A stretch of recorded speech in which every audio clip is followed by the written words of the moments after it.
இப்படியாக மக்களை பேதம் பிரித்து இல்லறத்தில் உள்ளவர்களுக்கு மட்டும் கர்மத்துடன் ஞானமும் இணைந்தால் மோட்சம் கிட்டாது என்று எவ்வாறு கூற இயலும்? நீங்கள் கூறுவது என்ன? சந்நியாசிகள் என்பவர்கள் ஸ்மிருதிகளில் கூறப்பட்டவற்றை செய்து அத்துடன் ஞானம் இணைய பெற்றால் மோட்சம் பெறுவார்கள் என்பதல்லவா? இதே கருத்தின்படி இல்லறத்தில் உள்ளவர்களும் ஸ்மிருதிகளில் உள்ள கர்மமும் ஞானம் இணைந்தவுடன் மோட்சம் பெறுவார்கள். இவர்களுக்கு மட்டும் வேதங்கள் கூறும் கர்மம் இயற்ற வேண்டும் என்று கூறுதல் சரியல்ல.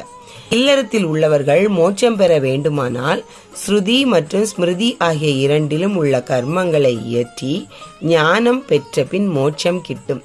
சந்நியாசிகள் ஸ்ருதிகள் கூறுவதை கைவிடலாம் என்பது சரியல்ல. காரணம், இல்லறத்தில் உள்ளவர்கள் ஸ்ருதி ஸ்மிருதி என்ற இரண்டு பெரும் பழுவையும் சுமக்க வேண்டும்.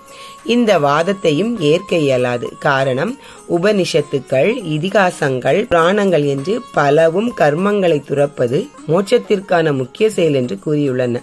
மேலும் ஸ்ருதியும் ஸ்மிருதியும் வாழ்வின் பல நிலைகளை தொடர்ச்சியாக அல்லவா கூறி வந்துள்ளன.